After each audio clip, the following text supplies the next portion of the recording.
Góðan daginn, velkomin aftur í Bakari Svakari.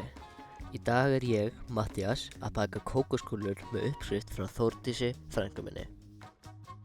Við munum þurfa kókosmjöl, haframjöl, vanillusykur, flórsykur, kakó, vatn og smjör.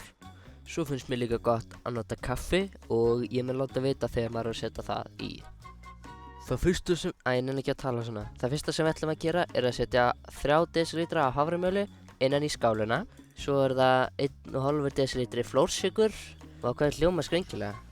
1 teskeið af vanillusykri. Svo eru 2 matskeiðar af kakói og Marius ætlar að koma með kakóið. Eins og þið vitið þá er Marius hjálparmaðurinn minn og kemur alltaf með hráefnin sem mér vantar. Takk fyrir þetta, Marius. Næst eru 2 matskeiðar af vatni og ég veit nákvæmlega hvernig ég ætla að ná í þær.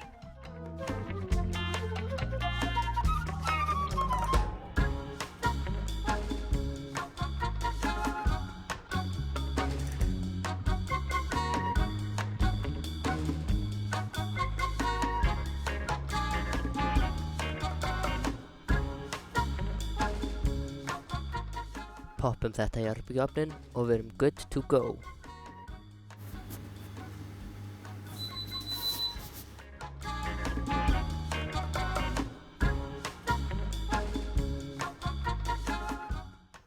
Þegar vatnið er tilbúið úr örbylgjuofninum þá setja það í skálina.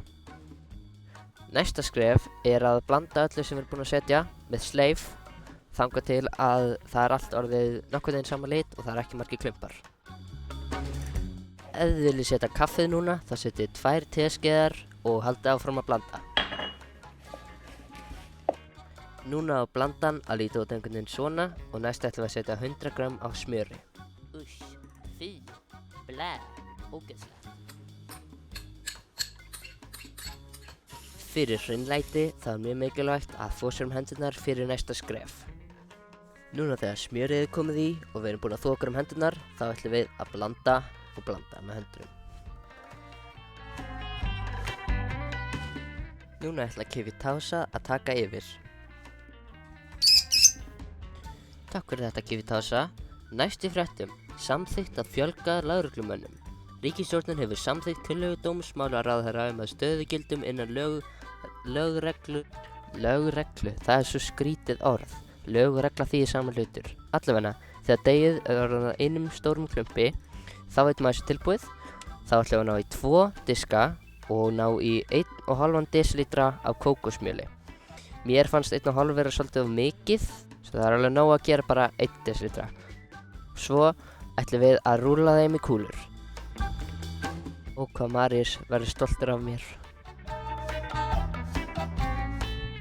Nú erum við næstum því búin með kúlurnar og hérna eru þær og ég mist þær. Núna næst ætlum við að setja þær inn í ísskápinn og láta þeim að vera þar í svona klukktíma. Það má vera aðeins lengur.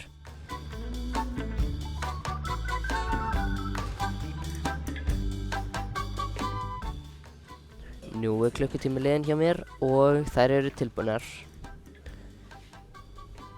Hérna koma gómsætar kókoskúlur með uppskrift Þórdísar. Lítur mjög vel út.